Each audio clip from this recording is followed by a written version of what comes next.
He loves the country. He didn't need to do this. He did it. And I told him, I said, whenever you're ready, I'd like to keep him for a long time, but whenever you're ready, he's an exceptional guy. When you see those rockets go up and come back and land in the same gantry, nobody else can do that but this man.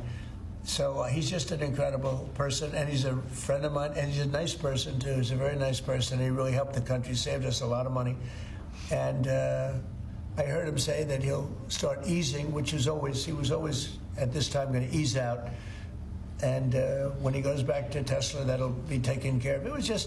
It's artificial. These were sick people that thought they were doing something. He's a great patriot, and it shouldn't be the way, that should never have happened to him. And I will tell you right now, he makes a great product. It's a great car. It's great everything. Starlink is great. What he does is good. He's doing medical things that are amazing. And we have to, at some point, let him go and do that.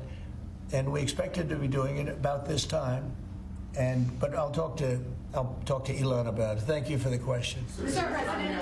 President Donald Trump, April 23, 2025, in the Oval Office, answering a reporter's question about Elon Musk, his planned departure from active involvement in the Trump administration, and DOGE. Elon Musk's relationship with President Trump as a senior advisor and special government employee has been well documented. So has the billionaire's founding and serving as CEO of several companies. But Elon Musk isn't the only famous CEO who's had connections to presidents. In this episode of C-SPAN's podcast, The Weekly, we hear what other top-shelf CEOs have said about presidents they've supported or advised or even opposed. And we learn more about them from the author who literally wrote the book on the subject.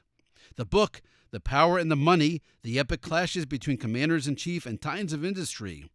The Weekly guest, author and presidential historian, Dr. Tevi Troy. In this podcast, we'll hear clips from 6 celebrity CEOs who have appeared on C-SPAN. And then, against the backdrop of Elon Musk and Donald Trump, Tevi Troy will tell us about their relationships with presidents. First up, Jack Welch. For 20 years, between 1981 and 2001, Jack Welch was CEO of General Electric. In 2001, the year he retired, he spoke at Fairfield University. At the time, GE was headquartered in Fairfield, Connecticut. A manager's job is to fundamentally pump self-confidence into people so that they have the courage to dare, the courage to dream, the courage to reach, and do things they never thought possible. That's what a leader's job is. People ask me, I happen to know the current president pretty well, and so they ask me, is he smart enough? That's a common question the media had a party with. And what's the definition of smart? One of the definitions is you hire people as smart or smarter than you. Now, he gets an A+ on that grade. He gets an A+ for his cabinet, for his vice president, for the team around him. He had the self-confidence to bring in great people. And that's one of the characteristics that every one of you in this row who wants to play in business has to understand, that your job will be bringing in people that are better than you. That's a huge challenge. Every time you hire somebody that isn't better than you, you've missed an opportunity. Because if you get all the answers, who the hell needs anybody else? Tevi Troy, tell us about Jack Welch and presidents. Well, Jack Welch was really the quintessential CEO, this hard-charging guy. He went through the tough process at GE of succession, where they have a almost multi-year testing. It's like the Hunger Games or something, where only one survives. And he became the CEO of GE, and he had the job for a long time. And he had all sorts of interesting ideas. One was about how he would fire the lowest performing workers in the company every year so that he would assure a certain level of quality. It also assured a certain level of discomfort and fear among his employees. He also worked to jack up revenue at each quarter so that he would increase the stock price, and the GE stock price went up precipitously while he was CEO, and that led to not only GE shareholders being happy, but Jack Welch becoming very, very wealthy. It didn't necessarily carry on past his tenure because under Jeff Immelt, his successor, things didn't go as well. But Jack Welch was this famed CEO for a long time, was seen as the guy you would go to for CEO advice. And as such, he got to know multiple presidents. In fact, he knew 10 presidents over the course of his long career. And he would play golf with them. He played golf with Bill Clinton and George Bush. And he was just the kind of guy you wanted to have around to say, hey, the economy's doing great. Look, Jack Welch says so. It was that kind of thing. He palled around with presidents, and presidents benefit when they have someone around them who is a CEO who's kind of a symbol of economic progress and economic strength.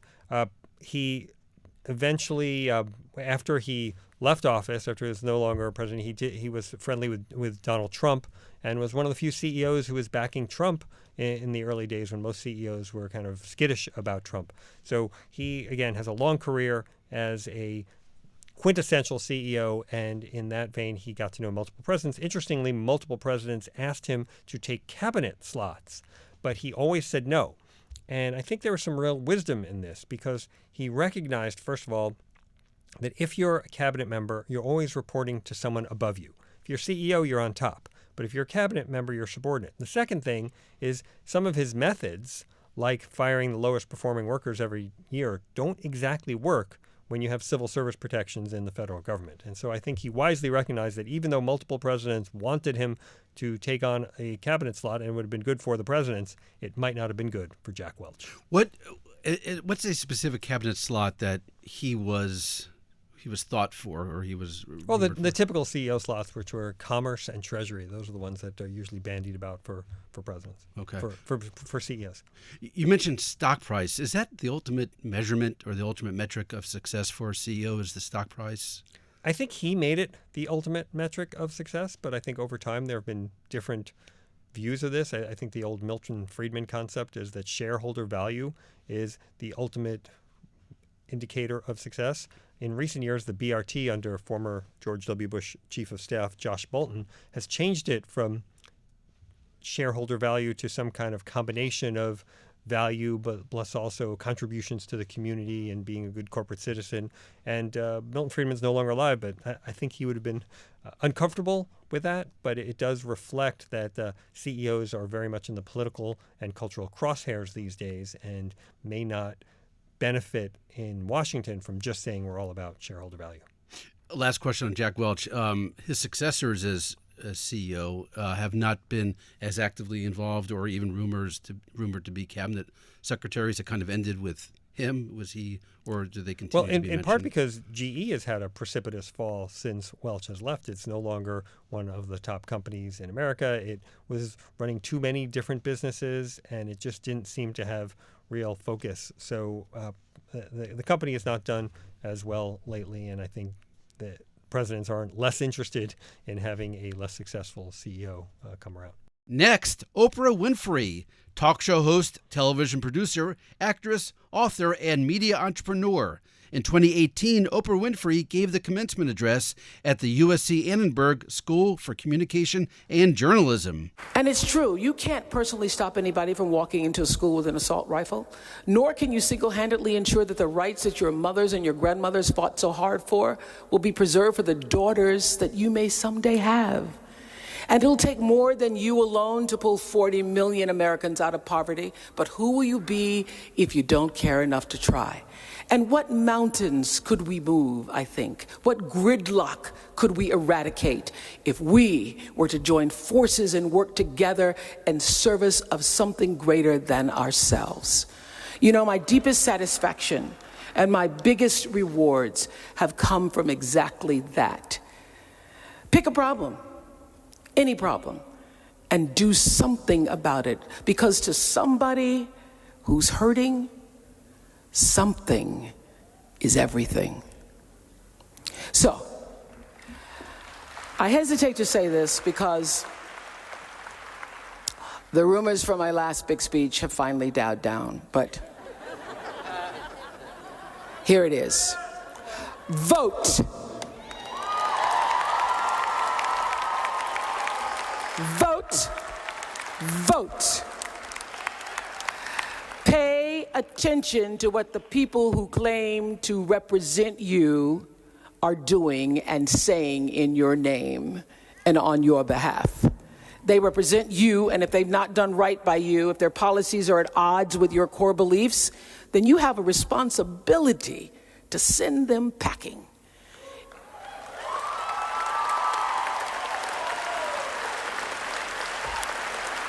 If they go low, thank you, Michelle Obama. If they go low,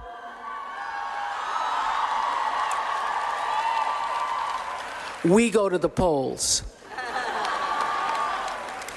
People died for that right. They died for that right. I think about it every time I cast a vote. So don't let their sacrifice be in vain. All right, Tevi Troy, tell us about Oprah Winfrey and presidents. Well, Oprah Winfrey qualifies for belonging in my book, The Power of the Money, as a media entrepreneur. She was a CEO of a media organization. But unlike most of the CEOs I talk about in my book who attained wealth and power through their corporate jobs, and then some of them purchased platforms, people like Henry Ford or Elon Musk, to get their word out, Oprah Winfrey started with a platform, and from the platform, she grew to become a media entrepreneur and CEO. And she grew this platform in large part by staying away from politics. For the first decade and a half of the show, there were no politicians on the show. The one exception was Donald Trump in 1988, but at the time he was not actually a politician, although he did talk about on the appearance about things he might do as president. But really then he was a media mogul and real estate mogul, and he had that book out, The Art of the Deal, that was a very successful book. So she had him because of his celebrity, not because of his political aspirations. But then in 2000, something interesting happens. She has both Al Gore and then George W. Bush on her TV show. Again, she long avoided politicians and long avoided political topics. And Gore went on first, and then later Bush went on. And each one of them saw a significant bump in their approval ratings after appearing on the Oprah Winfrey Show. And this demonstrated the power of Oprah. And from then on, it became a place where people wanted to go to sell their political wares. And in 2008, she endorses Barack Obama for president. This is a huge deal. First time she ever endorsed someone for president. Obama obviously wins. And in many ways, the power of Oprah is at its zenith at that moment. But if you're at a zenith, you also will have a fall afterwards, because subsequently, because she was so pro-Obama and went to the Obama White House and worked very closely with the Obama administration, she became seen as someone who was partisan, whereas before she had been studiously nonpartisan.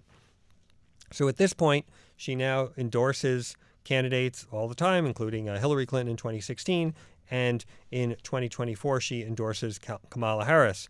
And I heard one joke that every time in 2024 she got up there with that booming voice and put her hands over her mouth and said, "Kamala Harris," another Trump voter was born. So Oprah, I guess, enters the political world reluctantly. And then once she's in it, she is seen more through a partisan lens than she wants to be seen. And that partisan lens is almost entirely, if not entirely, for Democrats, right? Absolutely. Yeah, she is a Democrat. And the clip you played is showing her perspective on the left, but again, it is different from what made her. When what made her was being nonpartisan, some place that everybody could go and listen. She's also spoken on behalf of Stacey Abrams and Wes Moore. She gave the inauguration address for him as Maryland governor.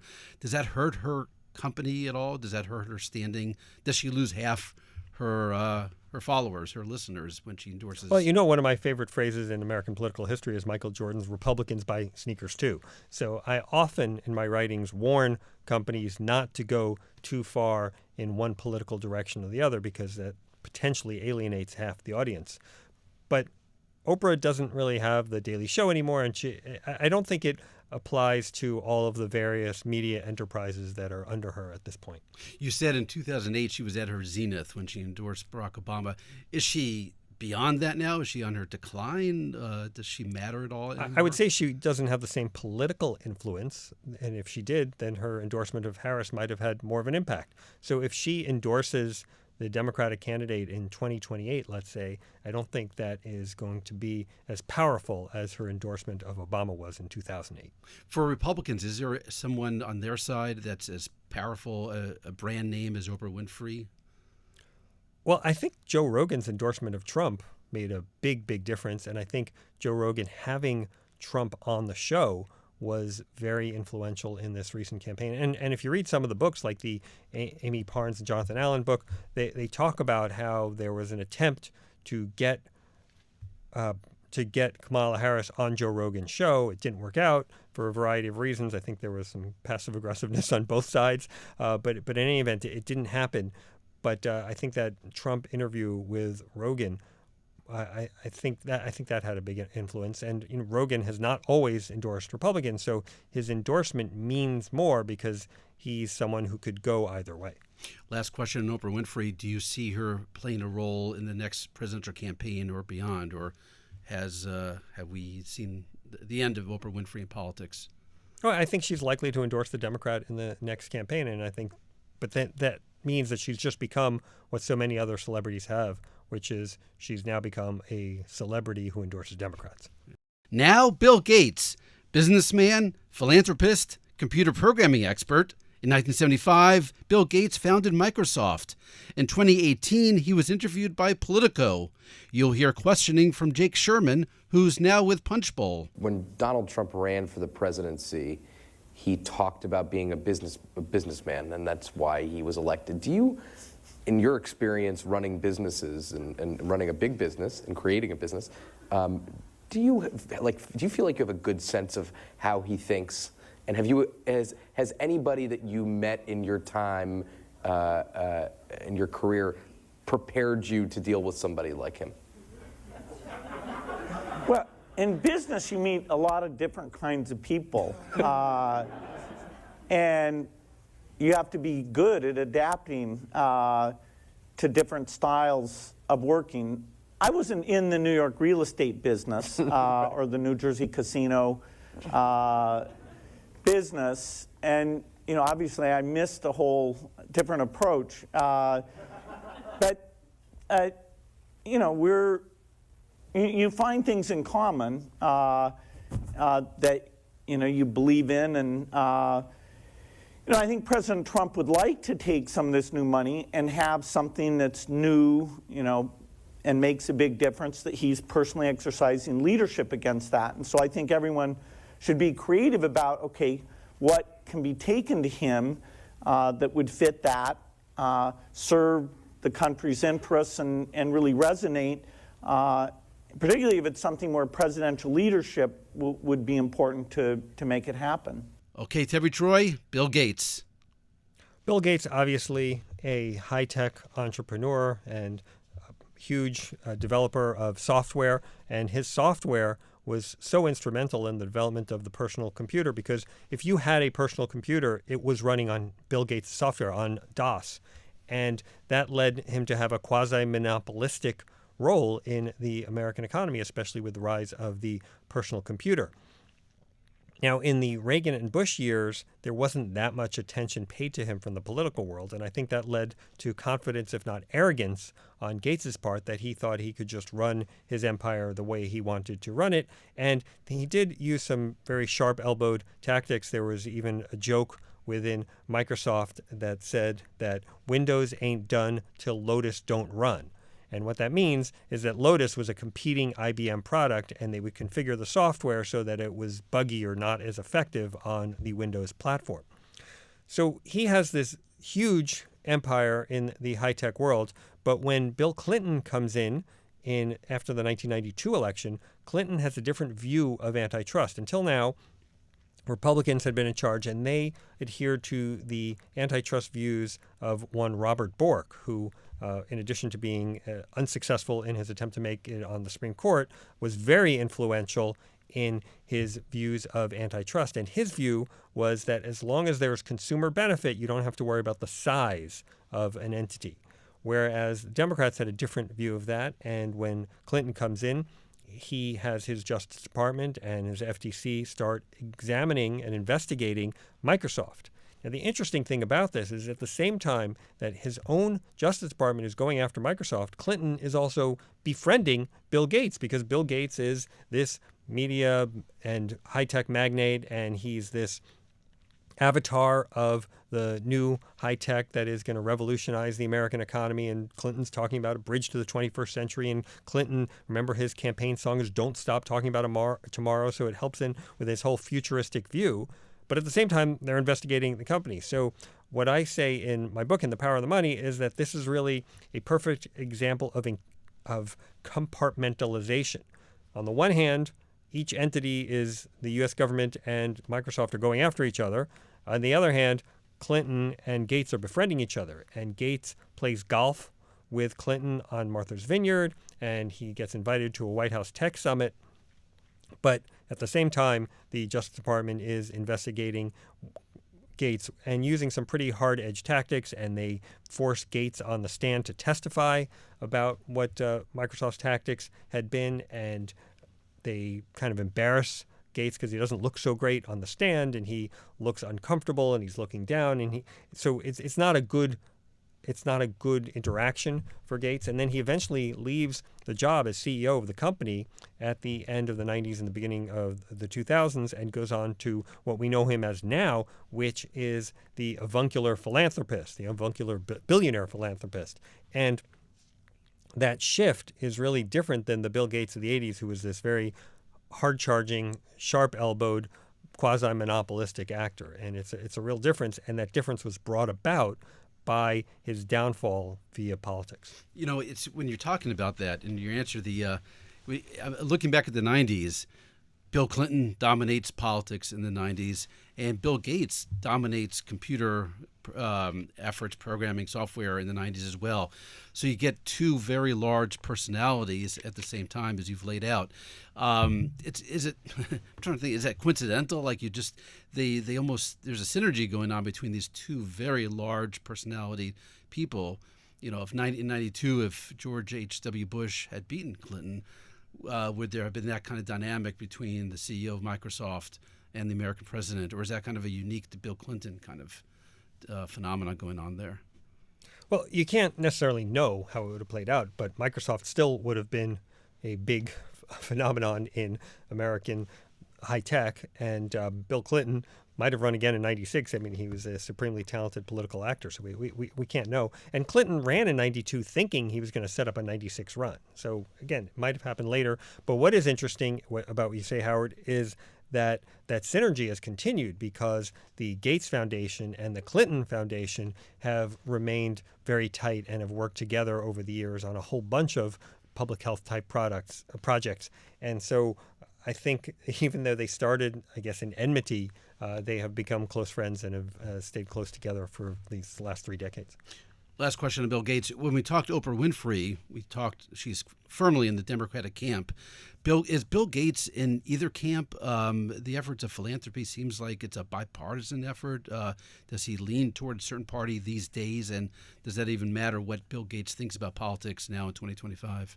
I think Gates has been careful not to be too overtly political. In that way, I guess High Tech 1 is different than the High Tech 2. Where they were more political, but I think this is reflective of Gates's experience. He thought politics didn't matter. He thought he could grow faster and bigger than government, and he got burned by it. And in fact, we know this because when he meets a young Mark Zuckerberg, he tells him, "Get an office there now." And by there, he means Washington, D.C. He's telling Zuckerberg not to make the same mistake he did of ignoring Washington until it was too late. Next, Rupert Murdoch. Born in Australia, he's been chairman and CEO of News Corporation, chairman and CEO of 21st Century Fox, and chairman and CEO of Fox News. In 2009, at the beginning of the Obama presidency, Rupert Murdoch joined other industry titans on a panel at Davos. How do you see the fundamental challenge? Well, I think, we are, without any doubt, in a period of really great crisis. And as others have stated, when you're in great crisis, there's opportunities for real change. And I know that President Obama understands that. I spoke to him about it and found him fully aware of that. He's got a moment in history now where he won't ever be as popular again, and this is the time to use his political capital. Rupert Murdoch also said this about President Obama. You know, I think a lot of the rhetoric from President Obama when he was campaigning was very frightening. But already, I think he's showing he's a much more pragmatic person and understands the issues. I just hope that he can control. His bigger difficulty is to control his Congress. Also on that same panel in Davos in 2009, Rupert Murdoch brought up protectionism and free trade. One of the main jobs of the government is to reassert itself in the area of protectionism. We must keep markets open in this world. We've seen open markets have benefited everybody, rich and poor alike, particularly poor. And yet, right now, we're seeing a very dangerous move and a mood towards protectionism in many places.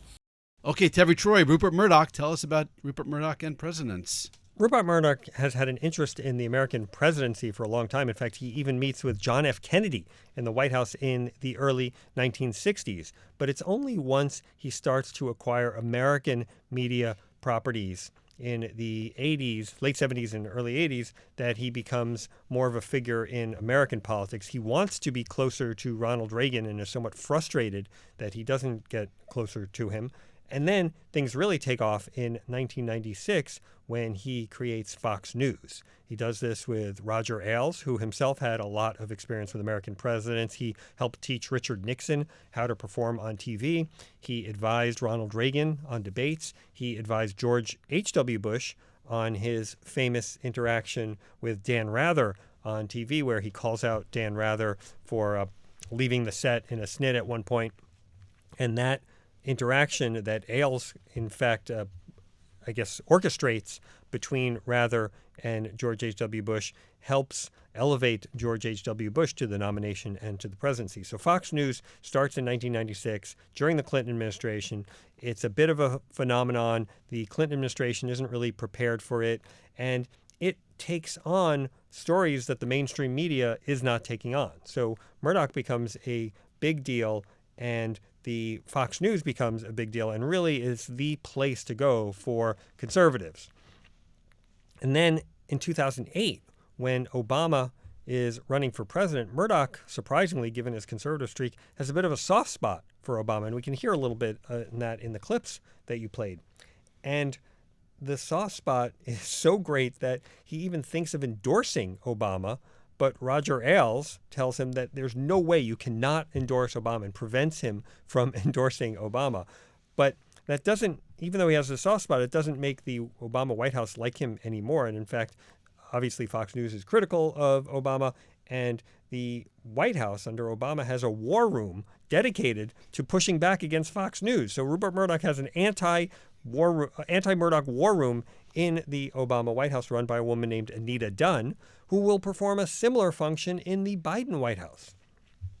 Then when Trump becomes president, Murdoch and Trump have a bit of a love-hate relationship. Trump does like CEOs. Murdoch didn't seem to want Trump to become the Republican nominee, but once he does become the Republican nominee, Fox is supportive. And then in 2024, the cycle plays anew because Murdoch doesn't want Trump to be the nominee again, and Fox seems to be very supportive of Ron DeSantis. But that doesn't work out, and Trump becomes the nominee again. So once again, Murdoch and Trump have to come to an accommodation. So I don't think it all played out the way Murdoch expected, but he has definitely been on the minds of multiple American presidents and all of the American presidents of the 21st century. You know, it's interesting. As you're describing this, all right, so we did Jack Welch and we did Bill Gates. Their stories basically have been told. At least Jack Welch, obviously, because he's dead. But the Rupert Murdoch story, at least in your book, I mean, the story lives on. The story is organic. It's the end chapter of Rupert Murdoch and presidents has not been written yet. No, of course not. And the succession battle, and I use that term advisedly because of the show on HBO that talks about the succession at a Fox News-like entity. The succession battle is hugely important because Murdoch is trying to arrange things so that Lachlan, who's his more conservative son, will take over and maintain the legacy of Fox News as a conservative channel, but the rest of the Murdoch kids who have an equal share in the partnership, I guess, or the trust that they have developed, would be able to outvote Lachlan should Rupert Murdoch die, or I guess when Rupert Murdoch dies. He is in his 90s. And that could lead to Fox News no longer being the conservative entity that it is. And that would have two huge implications. First of all, the evidence suggests that it is so successful because it is conservative and therefore fills a need that is not being met by the rest of the mainstream media. But the second thing is it is such an important part of the conservative firmament. And if it were to go away, there would be a lot less revenue going to the Murdoch family, but there would also be less of a nexus point for conservatives to get their messages out. You know, it's funny, you're talking about this. Going through and trying to find clips to play through the C-SPAN video library, I'm seeing old panels that Rupert Murdoch was on back in the 80s and the 90s, media panels, where he's just one of 5 people, the National Press Club, sitting across there, and here's X person, here's Y person, here's Z person, here's Rupert Murdoch. And now, if Rupert Murdoch were there, my God, it's Rupert Murdoch. You see his growth in the whole media world over the last 20 and 30 years as he's just erupted in power alongside the presidents. Well, that happens when you own the New York Post, the Wall Street Journal, and Fox News. It kind of leads to a lot of attention being paid to what you say and what you think. All right, last question, Rupert Murdoch. This is kind of a granular question, but you did mention Roger Ailes. If it weren't for Roger Ailes, would Rupert Murdoch have been as powerful in politics? Was he kind of like a political Sherpa in a way to navigate through the presidents, or does Rupert Murdoch have that political gene that on his own he would have got to where he is now in his center place in politics? Well, from everything I've read, Ailes was a very loathsome person, but a media genius. And it's possible to have great talents, but also great flaws, which Ailes did. And I think that he had a lot to do with Fox's success. That said, Fox News came out of a need. And I think Murdoch also recognized the need to have some kind of conservative alternative voice on cable TV. And I think they could have built something powerful. I just don't know if it had all the tendencies, all the bells and whistles that Ailes brought with it. Now, Katharine Graham, longtime publisher of The Washington Post. In 1972, with The Washington Post, she made history, the first female CEO of a Fortune 500 company. Graham's memoir, Personal History, won the Pulitzer Prize in 1998. A year earlier, she talked about her book on C-SPAN's Book Notes. After all these years, what's your political philosophy today? How would you define yourself? I think I'm just about where I was. I'm centrist, probably more Democratic than not, but I'm independent. I've voted for Republicans as well as Democrats. But I feel strongly about issues of racial justice and poverty in cities, and I feel strongly that there has to be something done within the context of of the way this country is.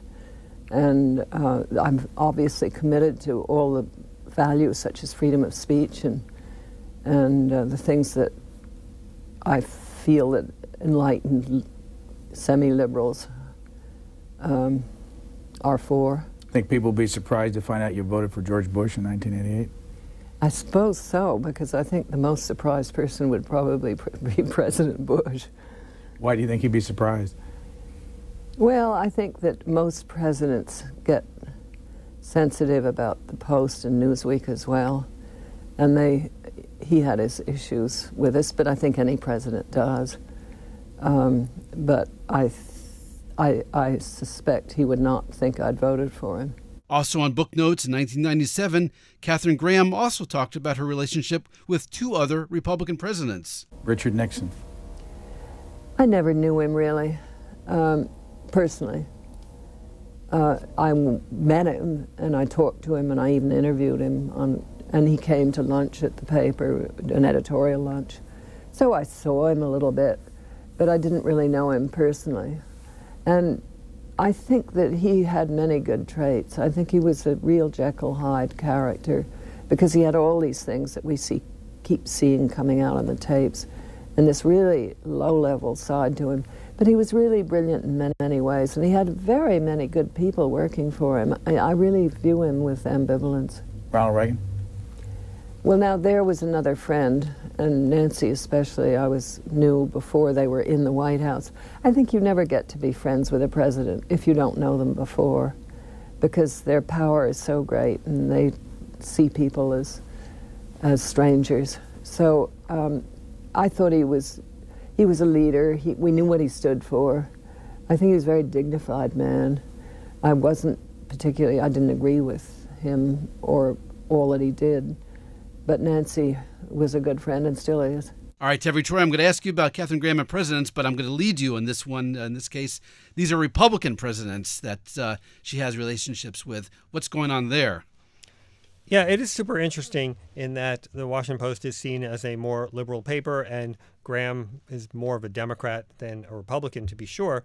But not all the Democrats liked her during her tenure, because nobody likes bad press. And the job of the press is to report what's going on. Sometimes there are going to be bad stories. So first of all, John F. Kennedy is president initially when she takes over, but he's tragically assassinated. She also takes over in the result of a tragedy, the suicide of her husband, Philip Graham. And she's running the paper. Most people think that she's not going to stick with it. She doesn't have the background for it, but she is determined. She says, we're not selling this paper. She holds onto the paper. But Lyndon Johnson is the first president that she deals with for, I guess, a full term. And Johnson is often critical of the Post's coverage. And there's one great story I have in The Power of the Money where Johnson has her over to the White House. She comes to the residence, to Johnson's bedroom. Johnson is undressing for bed and berating her. And he sees that she's a little uncomfortable with his state of undress, and he barks at her, turn around. She turns around, and he keeps berating her as he completes changing his clothes. So it's not like if you're a Democrat, you necessarily loved Katharine Graham. And similarly, Jimmy Carter is another president in her tenure, and they don't necessarily love the Washington Post during the Carter years, but also Carter didn't want to be part of the social scene of Washington. And that was very much what Graham brought to the party, which is she would have these Georgetown dinner parties. She would have Republicans and Democrats there. They would lean Democrat, I would guess, at the parties. But for the most part, she had those parties.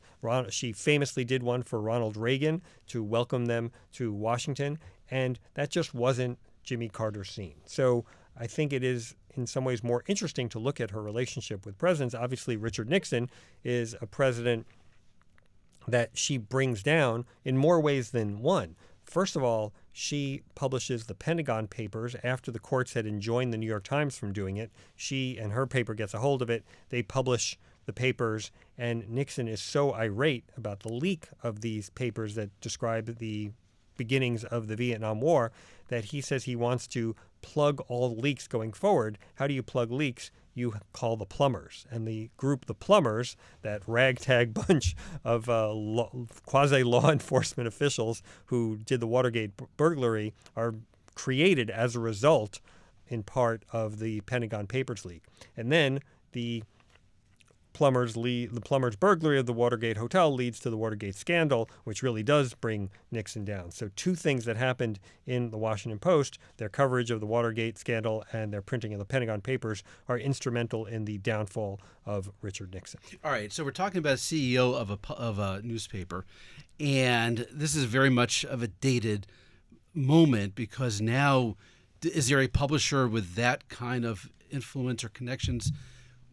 Downfall may or may not be too extreme a word to be using, but can any member of the media, can any media person bring down a president anymore, or have that kind of relationship, even if it's a productive relationship with a president like Katharine Graham had? The most powerful current publisher is one we've already discussed. Rupert Murdoch has a huge amount of power, but I don't know that any one publisher can bring down a president. I just think the American people as a whole have lost trust in the media as an institution, and I just don't think a media story can bring down a president, given that the partisans all go to their foxholes whenever a big story comes out.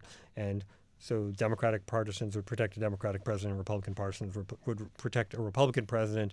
And so I just don't think you'd have the bipartisan consensus to get rid of a president like you did in the Nixon days when Barry Goldwater, The Republican senator, Mr. Republican, goes to the White House and tells Nixon he doesn't have the votes in the Senate.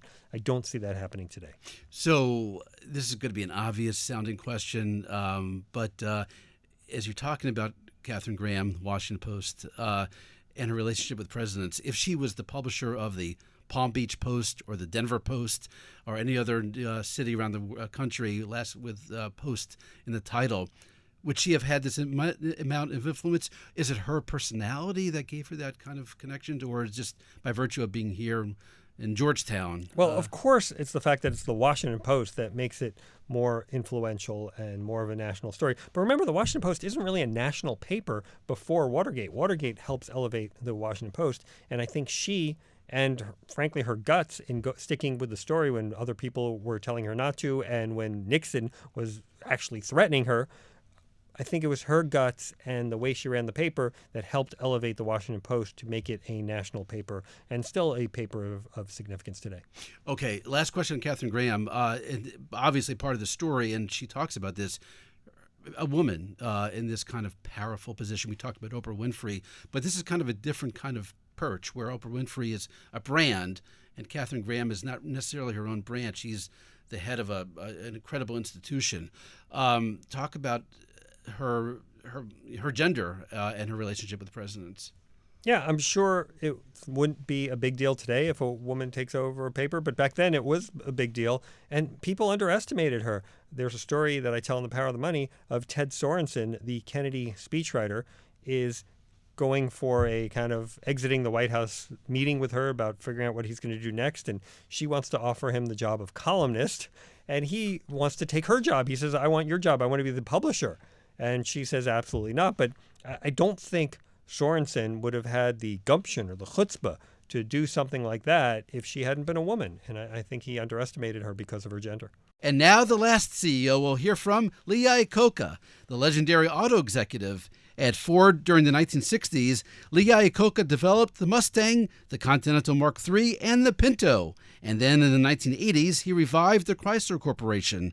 Also during the 1980s, there was abundant speculation he would run for president, like during this 1986 speech. Lou Bacardi, Associated Press. Mr. Iacocca, you made a hell of a case this afternoon. Why won't you just run for president and be done with it? Well, I've been all around the country, and I say, no, I am not running for president. And then the audience comes back and says, when they say no, they mean yes. So I've switched to saying yes. So either way, I'm getting mixed up on this whole subject. I've been 40 years toiling in the vineyards, becoming an auto man. And it took me 20 to learn it, and now I'm on top of my game. Politics is a profession, some people say dishonorable. I think it's a very honorable profession. I think you got to work at it. I am not a politician. I have not been trained for that. I can't switch from brain surgery to being a chiropodist or whatever. I just can't do it. So Lee Iacocca was never a presidential candidate, but that didn't stop him from getting involved in presidential campaigns. Here he is, June 24th, 2004, in San Jose, California, alongside Democratic presidential candidate John Kerry. I came from a family of poor immigrants. We revered Franklin Roosevelt for what he did to help struggling families during the Depression. My very first presidential ballot, that's how old I am, was cast for Harry Truman. Unsurprisingly, an idol of mine. Why? Because he told it like it was, and he was a doer. With Harry, the buck really did stop here. I've been friendly with every president since Lyndon Johnson, and over time I became less and less partisan. I guess that goes with age, I'm not sure. But in each election, I voted my conscience and supported, yeah, right. And I supported who I thought was the best man for the job. I never actively campaigned for anybody, except in 1980 and 1984 for Ronald Reagan, and in 2000 for George W. Bush. I was deeply involved in the Bush campaign, stumping for him in Michigan and Pennsylvania, where I spent most of my life. Thank you.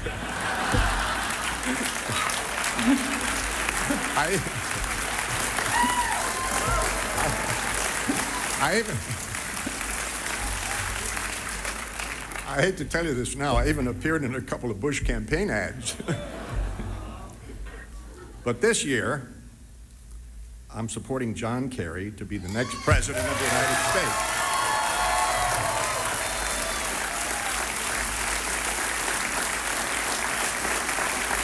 Now, all of my best friends are Republicans. And they ask me, are you crazy or something? Why are you doing this? Well, it's simple. I tell them the world is changing. During the 2008 presidential campaign, Lee Iacocca made this TV ad for Democratic candidate Bill Richardson.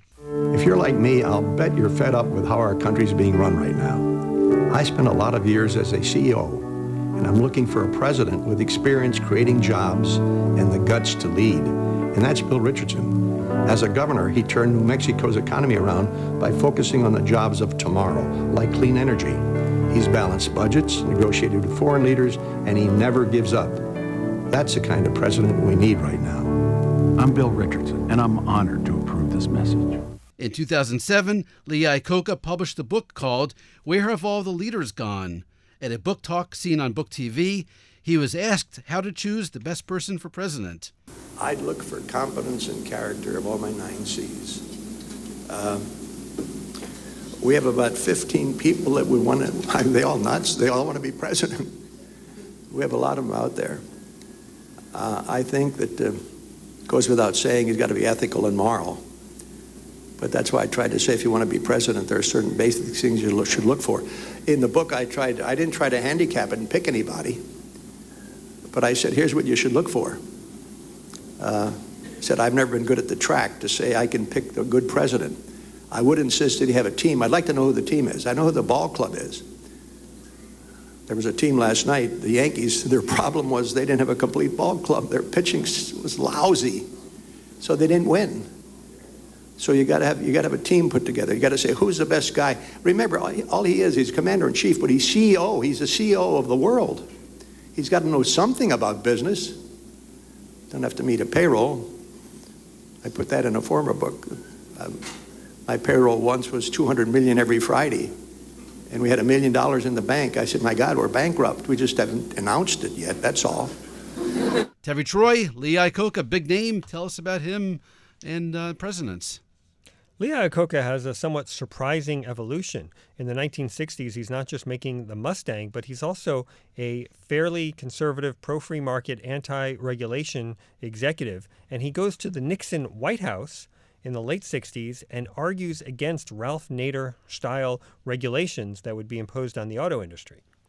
But then, as the auto industry starts to have trouble from both Japanese competition and their own unwise union contracts that saddle them with enormous labor costs and inefficiencies, Lee Iacocca starts to transition, and he becomes more and more of a fan of government intervention. In the late 1970s, he works with Jimmy Carter on the auto bailout, the Chrysler bailout that gave federal money to help the struggling Chrysler company. And then he becomes a fan of protectionism, tariffs, barriers to protect American cars. And in that transition, he becomes less interested in Republican ideas and more interested in Democratic ideas, culminating in when he endorses John Kerry for president in 2004. But there are a number of steps along the way. He still sees himself as a Republican. In the 80s, he said that he campaigned for Reagan, but he goes to the Reagan White House frequently in the 80s, but often does not get what he wants from Reagan and people. In fact, at one point, he pushes Reagan for a gas tax, which auto people like because it helps build the roads. And Reagan tells him that he doesn't want to do a gas tax because politically it would be damaging to Reagan and it would not be something that would be good for Reagan's prospects. And Reagan punctuates the point by saying in the Oval Office, and Lee, that's why I'm on this side of the desk and you're on that side. So he puts Iacocca in his place. And Iacocca did not love the people around Reagan, who he felt gave him short shrift and didn't necessarily give him the same goodies or benefits from government that he got in the Jimmy Carter years. in addition, as he's more and more protectionist, he's guilty of Japan bashing. And I would say inordinate Japan bashing. Interesting, people don't remember this, but on the famous George H.W. Bush trip, where he goes to Japan and vomits on the Japanese prime minister. Interesting negotiating strategy there. But Lee Iacocca was with Bush on that trip. And I think it was Jay Leno or one of the late night hosts even makes a joke about how you'd throw up if you were traveling all day with Lee Iacocca too. So Iacocca is very involved with multiple American presidents, but I think his biggest influence on American presidents may have been his best-selling book, Iacocca, which comes out and is the #1 best-selling book in America in 1984 and 1985. And he's friends with a young real estate mogul named Donald Trump. And Donald Trump likes all of the media attention that Iacocca is getting from his book. In fact, Iacocca even appears on an episode of Miami Vice, which was a huge show in the 1980s. And Donald Trump is inspired by this, and he does his own book, The Art of the Deal, which is a big bestseller later in the decade. Also, Trump, I guess, follows the Iacocca strategy of showing up on different TV shows. And he was famously on Sex and the City, and he shows up in movies like Home Alone 2, where he's in the lobby of the hotel that Kevin happens to be staying at. So I think Trump was very much influenced by Iacocca's moving from business to culture strategy.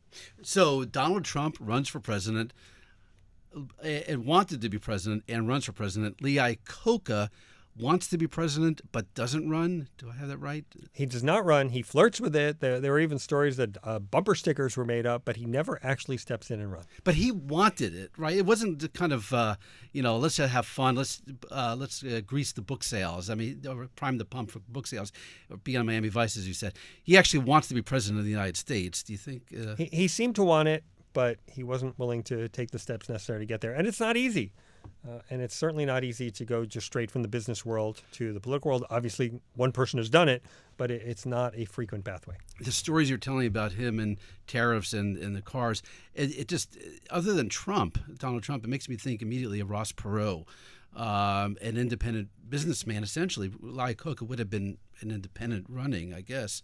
And Ross Perot ran as an independent candidate, successful CEO. Is Ross Perot a model? Did Lee Iacocca pioneer the way for Ross Perot? Is there a connection between the two of them? Yeah, and they were also both protectionist, and so I think they had similar ideas. Also, Perot had his own interactions with American politics. Even before he ran, he was influential in the Nixon White House, helped the Nixon campaign team learn about using computers for their campaign, and he was a source of ideas and often money for the Nixon administration. He helped highlight the plight of American POWs, which the Nixon administration appreciated. He also even floated a plan to purchase the Washington Post and ABC as a way to get Nixon better coverage. But that, just like Lee Iacocca's presidential aspirations, did not come to fruition. All right. So Lee Iacocca, automaker, wants to be president, doesn't run.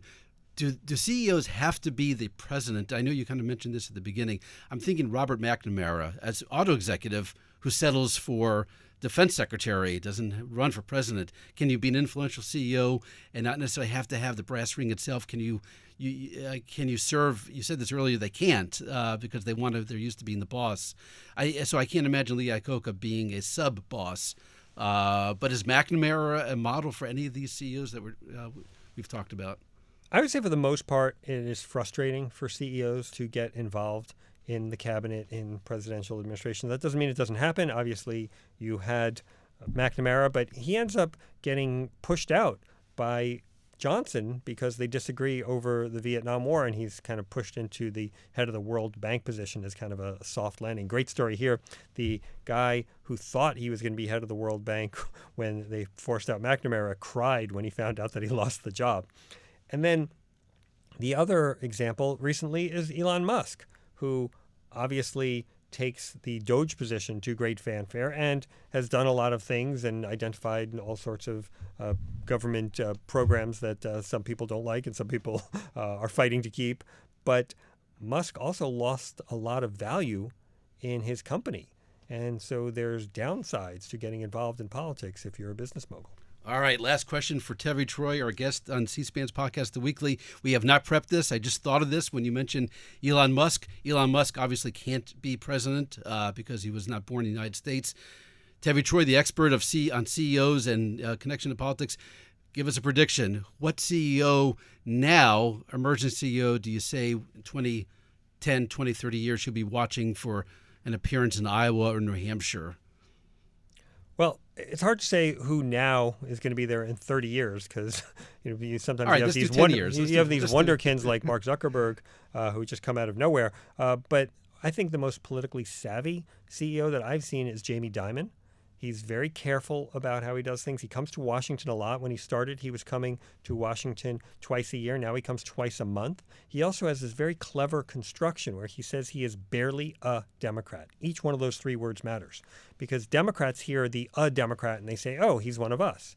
And Republicans hear the barely "a" and they say, well, he's a Democrat, but he's against the excesses of the woke left. So if any CEO is going to do it, and he even did make some comment in 2020 that he thought he could beat Donald Trump if he ran against him. He quickly walked it back, and Trump pounded him with some Trump-like tweets. But if any CEO could do it, I would bet that Jamie Dimon has the political chops. And he would run as what? He would run as a Democrat? I think he would run as a barely a Democrat. Barely a Democrat. J.B. Pritzker, the Hyatt Corporation, the head of that, might run as a very strong Democrat. All right. So last thing, then we'll let you go. Are you looking for CEOs do you want CEOs to be running for president? Is that interesting to you to have more of them involved? Well, obviously, I wrote this book, The Power and the Money, because I find CEOs' involvement in politics fascinating, and there are all kinds of great stories that I've unearthed in the book. But I'm not sure that CEOs running for president is the best model, and there have been challenges with these CEOs in the past, and I wouldn't expect too much of it to happen in the future. I think there's reasons that people elevate through the political world. They learn certain skills, they get vetted, and eventually they climb to the top of that greasy pole. And it's very rare that someone like Trump can come from the outside and do it. And he did it in part because of the lessons he learned from Lee Iacocca, which are about being a presence in pop culture. And I think that gave him his own independent relationship with the American people, so that when he entered politics, a lot of the criticisms that were thrown his way by his opponents and by the media didn't really stick to him because people said, no, that's the guy I saw in the Plaza Hotel with Kevin in Home Alone 2. Presidential historian Dr. Tevi Troy, thank you for joining us here on C-SPAN's podcast, The Weekly. Thanks for a great podcast. And now, a bonus clip. We opened with President Trump, and we ended with Lee Iacocca. Now, let's connect the two. Here is President Trump announcing new tariffs. It was April 2nd, 2025, a day President Trump called Liberation Day. You know, I watched a gentleman today on television. He used to work with Lee Iacocca, a very respected automobile person, and he said, you know, because they're asking people, they try and get as many negative people as they can, but they can't find them too much. It's pretty hard to find in terms of what we're doing, especially when they see all this investment. They said, so tell me, what do you think of what Trump is doing from the automobile standpoint? He said, I can't believe it. Somebody is finally, he's an older guy, real pro, really top guy, with Lee Iacocca. He said, I never thought I'd see the day when this would happen, where somebody had the courage to go and do what has to be done. That's it for this episode of C-SPAN's podcast, The Weekly. A special thanks to Dr. Tevi Troy for joining us. Again, the book is called The Power and the Money, The Epic Clashes Between Commanders-in-Chief and Titans of Industry. And again, the video library is called the C-SPAN Video Library. Thanks for listening and happy searching.